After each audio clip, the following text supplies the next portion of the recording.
Hello students, कैसे हो आप सब। मैं आशुतोष एक बार फिर से स्वागत करता हूं आपके अपने यूट्यूब चैनल एजुकेशन पथ पर। स्टूडेंट्स, आज हम इस वीडियो में बात करने वाले हैं बेकिंग सोडा बनाने की दो विधि के बारे में।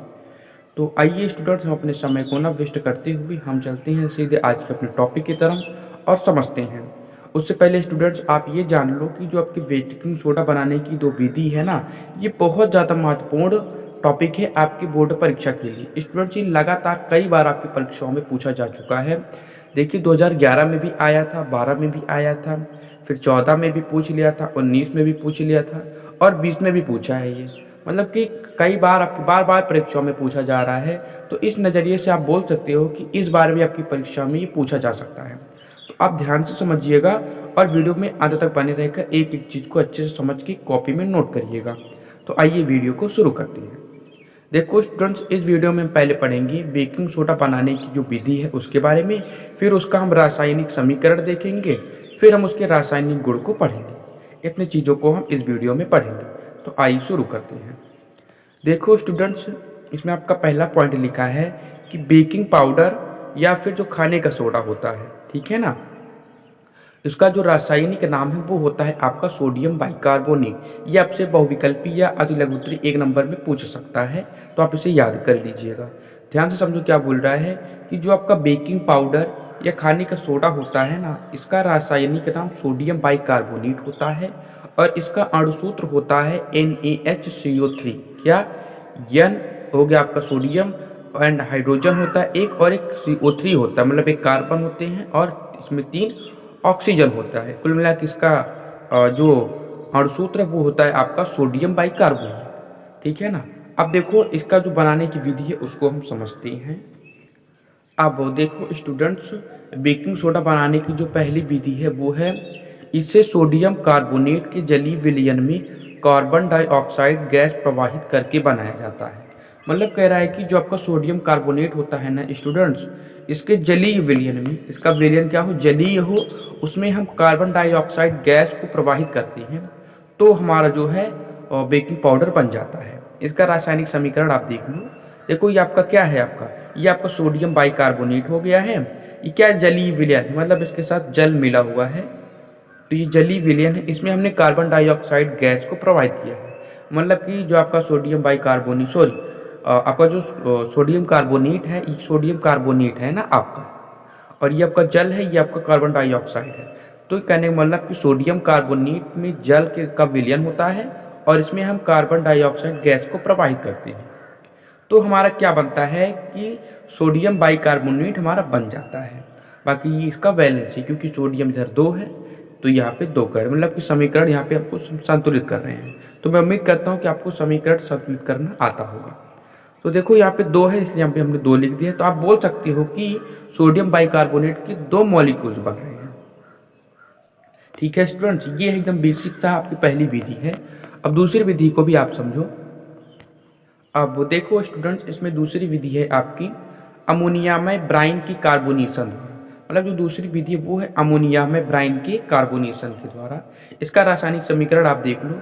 जैसे आपका सोडियम क्लोराइड है, जल है, कार्बन डाइऑक्साइड है और अमोनिया है, ठीक है ना स्टूडेंट। ये सभी आपस में मिल जाते हैं तो क्या बनाएंगे, अमोनियम क्लोराइड तो बनेगा आपका साथ में, और साथ में आपका खाने का सोडा, या फिर इसी को हम बेकिंग पाउडर या फिर हम इसी को बेकिंग सोडा भी बोलते हैं। तो देखो यहाँ पे हमारा सोडियम यानी कि आपका NaHCO3 सोडियम बाइकार्बोनेट बन गया है, साथ में अमोनियम क्लोराइड भी बना है।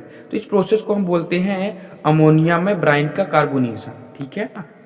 तो कहने का मतलब ये सभी चीज़ें मिलकर आपका खाने का सोडा यानी कि बेकिंग पाउडर बनाती हैं।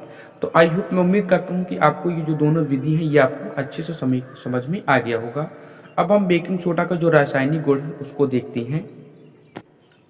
देखो स्टूडेंट्स, जो आपका बेकिंग सोडा है इसका रासायनिक गुण है, इसमें पहला पॉइंट लिखा है आपका कि 100 डिग्री सेल्सियस तक गर्म किए जाने पर यह विच्छेदित होकर सोडियम कार्बोनेट में बदल जाता है। यानी कि जो आपका सोडियम बाइकार्बोनेट है स्टूडेंट, यानी कि जो आपका बेकिंग सोडा है, जब आप उसे 100 डिग्री सेल्सियस तक गर्म करोगे ना तो ये टूट यानी कि विच्छेदित होकर सोडियम कार्बोनेट में बदल जाएगा। जैसे ये आप देख लो, सोडियम बाइकार्बोनेट का 2 मोल है, ठीक है, 2 मॉलिक्यूल है। फिर जब आपने इसको गर्म किया है 100 डिग्री सेल्सियस तक, तो ये क्या हुआ आपका कि सोडियम कार्बोनेट में देखो ये बदल गया है ना, साथ में आपका H2O भी निकलेगा और कार्बन डाइऑक्साइड भी निकलता है। तो कहने का मतलब ये इसमें देखो बदल गया है, यानी कि जो आपका सोडियम बाइकार्बोनेट है वो सोडियम कार्बोनेट में बदल गया है। इसका दूसरा रासायनिक गुण प्रमुख है वो है कि यह अम्लों से क्रिया करके सोडियम लवण बनाता है। जो आपका बेकिंग सोडा होता है स्टूडेंट्स, ये अम्लों से क्रिया करके सोडियम लवण बनाता है तथा कार्बन डाइऑक्साइड गैस भी बनाता है। सोडियम लवण भी बनाएगा और साथ में कार्बन डाइऑक्साइड गैस भी बनाएगा। इसका दो आप क्रिया आप देख लो तो इसका कॉन्सेप्ट जो है वो क्लियर हो जाएगा। देखो स्टूडेंट, जैसे यहाँ पे आपका क्या है, सोडियम बाइकार्बोनेट है, ये हाइड्रोक्लोरिक अम्ल के साथ देखो अभिक्रिया कर रहा है, तो साथ में क्या बनाई, सोडियम क्लोराइड यानी कि एक लवण बनाया है और साथ में कार्बन डाइऑक्साइड भी बनाया है। ठीक है स्टूडेंट, देखो अभी क्या आपने पढ़ा था कि ये अम्लों के साथ क्रिया करके सोडियम लवण बनाता है तथा कार्बन डाइऑक्साइड गैस बनाता है। तो देखिए ये अम्ल है आपका, एसिड है ना, हाइड्रोक्लोरिक अम्ल या हाइड्रोक्लोरिक एसिड बोलते हो आप इसे। तो देखो ये जो आपका सोडियम लवण, सॉरी आपका ये जो सोडियम बाइकार्बोनेट है, ये हाइड्रोक्लोरिक अम्ल के साथ अभिक्रिया करके क्या बनाया है, सोडियम लवण बनाया है और साथ में कार्बन डाइऑक्साइड गैस। वैसे यहाँ पे भी है देखो आपका ये जो आपका सोडियम बाइकार्बोनेट है, ये भी यहाँ पे देखो सल्फ्यूरिक अम्ल है, सल्फ्यूरिक अम्ल के साथ अभिक्रिया करके यहाँ पे Na2SO4 बनाया है, सोडियम सल्फेट बनाया है और H2O भी है आपका, कार्बन डाइऑक्साइड भी बना है।